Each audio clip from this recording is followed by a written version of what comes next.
दुखी लोगों की दुख कभी खत्म नहीं होती। इस संसार में जो भी लोग सुखी हैं, भगवान उन्हें और भी अधिक सुखी कर देते हैं और दिन प्रतिदिन उनकी समृद्धि बढ़ती ही जाती है। उनके जीवन में आए दिन नए नए सुख आते ही रहते हैं।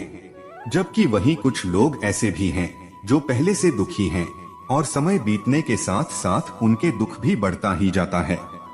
आए दिन उनके जीवन में नए नए परेशानियां खड़ी हो जाती हैं। लेकिन क्या आपने कभी विचार किया है, भला भगवान ऐसा भेदभाव क्यों करते हैं? जबकि देखा जाए जो लोग थोड़े दुखी हैं, यदि भगवान उन्हें थोड़ा सुखी कर दे तो इसमें भगवान का क्या बिगड़ जाएगा? बस यही प्रश्न एक बार माता पार्वती ने भगवान शंकर से किया था। माता पार्वती की इस प्रश्न पर प्रभु ने उन्हें कुछ अत्यंत ही रहस्य की बातें बताई थी। तो आइए आज हम जान लेते हैं कि वह रहस्य की बातें कौन सा था।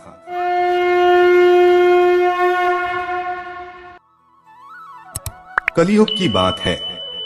एक बार माता पार्वती ने भगवान शंकर से पूछा, हे प्रभु, मैंने पृथ्वीलोक पर देखा है जो मनुष्य पहले से दुखी है, यह नियति उन्हें और भी अधिक दुख देती है, जबकि जो सुख में है उसे और भी अधिक सुख मिलता ही जाता है।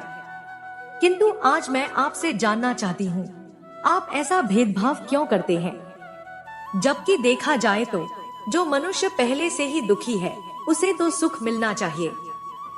इस प्रकार से दोस्तों माता पार्वती के मुख से ऐसे प्रश्न सुनकर प्रभु शंकर समझ गए कि माता अपने भक्तों के दुख से दुखी हो रही है और वह किसी प्रकार से उन्हें सुखी देखना चाहती है। अतः भगवान शिव ने इस बात को यथोचित ढंग से समझाने के लिए माता को धरती पर ले जाने का निश्चय किया और वह दोनों पति पत्नी का रूप धरकर एक गांव में गए। उस गांव में घूमते घूमते उनका पूरा दिन समाप्त हो गया। तब भगवान शिव ने माता पार्वती से कहा, हे देवी, जो कि हम मनुष्य रूप में हैं, इसलिए हमें इस सृष्टि के नियमों का पालन करना होगा। मैं कहीं जाकर भोजन सामग्री का प्रबंध करता हूँ, तब तक तुम जाकर भोजन पकाने का व्यवस्था करो। प्रभु की बात माता को उचित लगी और वह रसोई हेतु चूल्हा बनाने के लिए ईंटें लेने चली गई और गांव में कुछ जर्जर हो चुके मकानों से ईंटें लाकर देखते ही देखते माता ने चूल्हा बनाकर तैयार कर दिया। चूल्हा तैयार होते ही भगवान शिव वहां बिना कुछ लिए ही प्रकट हो गए। प्रभु को खाली हाथ देख माता ने उनसे पूछा, हे प्रभु, आप तो कुछ लेकर ही नहीं आए, भला ऐसे में भोजन कैसे बनेगा? भोलेनाथ ने कहा, हे पार्वती, अब तुम्हें इसकी जरूरत नहीं पड़ेगी। इतना कहने के बाद भगवान शिव और देवी पार्वती अपने मूल स्वरूप में आ गए और कैलाश लौट आए।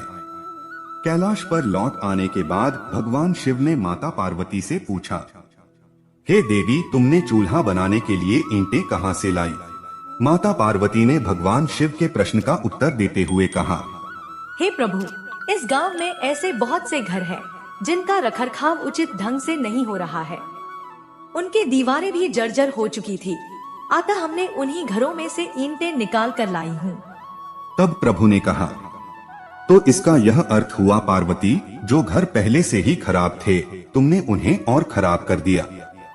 यदि तुम चाहती तो उस घरों से भी ईंटें ला सकती थी जो उत्तम अवस्था में खड़े हैं। भगवान शिव के ऐसे विचित्र बात सुनकर माता पार्वती ने कहा, हे प्रभु, भला यह कैसे संभव है? उन घरों में रहने वाले लोगों ने उनका रखरखाव बहुत ही अच्छे ढंग से किया है और वह घर बहुत ही सुंदर लग रहे हैं। ऐसे में मैंने उनके सुंदरता को बिगाड़ना उचित नहीं समझा। माता पार्वती की बातें सुनकर मुस्कुराते हुए भगवान शिव बोले, हे देवी, क्या तुम्हें कुछ समझ आया? सुबह तुमने जो प्रश्न किया था यह उसी प्रश्न का उत्तर है। जिस प्रकार से तुमने अच्छे घरों की सुंदरता को बिगाड़ना उचित नहीं समझा, ठीक उसी प्रकार से नियति भी कार्य करती है। जिन लोगों ने अपने कर्मों से अपने जीवन को उत्तम या सुंदर बनाया है, भला नियति उन लोगों को कैसे कष्ट पहुंचा सकते हैं? इसका अर्थ यह है देवी, जो मनुष्य संसार में सुखी है वह अपने कर्मों से सुखी है और जो दुखी है वह भी अपने कर्मों से ही दुखी है। इसीलिए हर मनुष्य को अपने जीवन में ऐसे कर्म करने चाहिए जिससे कि इतनी मजबूत वह खूबसूरत इमारत खड़ी हो सके कि कोई भी उसकी एक भी ईंट ना निकल पाए। माता पार्वती ने कहा, हे प्रभु, जब यह कर्म इतने अधिक महत्वपूर्ण है कि इससे मनुष्य का सुख और दुख जुड़ा रहता है, तो कृपा करके आप मुझे इन कर्मों के बारे में उचित ढंग से बतलाइए।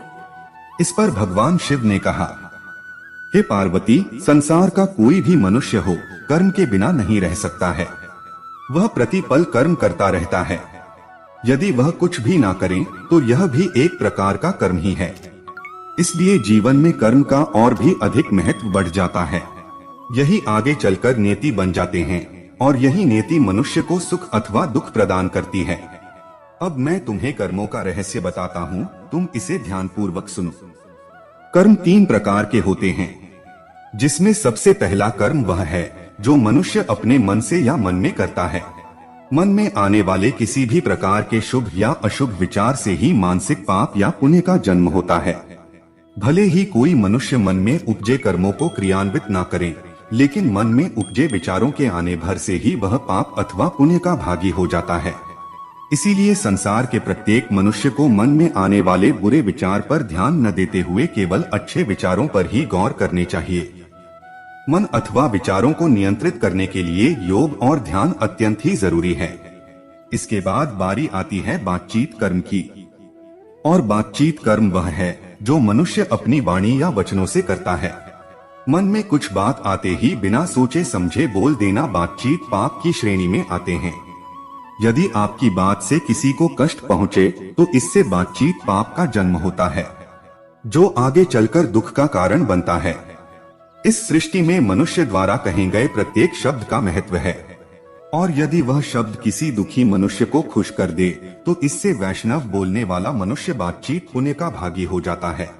इसीलिए पाप या दुख से बचने के लिए किसी भी मनुष्य को कुछ भी बोलने से पहले उचित ढंग से सोच विचार कर लेना चाहिए।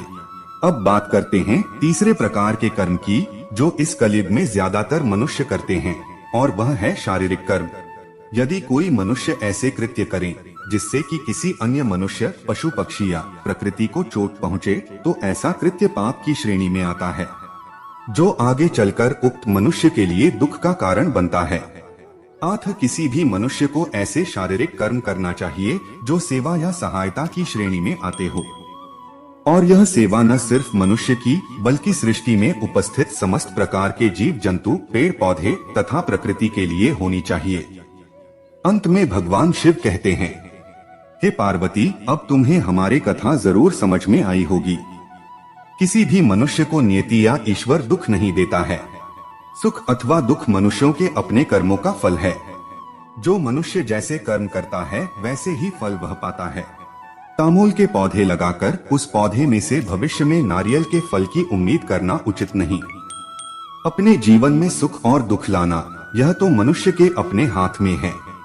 जरूरत है तो बस उसका चुनाव करने की। और इस प्रकार से भगवान शिव ने माता पार्वती के माध्यम से संसार को सुखी होने का रहस्य बताया है। दोस्तों, हमें उम्मीद है कि आपको हमारा यह छोटी सी प्रयास जरूर अच्छी लगी होगी। आगे भी हमारे साथ जोड़े रहकर ऐसे ही धार्मिक कथाओं को जानने के लिए विश्वात्मा क्रिएशन चैनल को सब्सक्राइब कर लीजिए। धन्यवाद।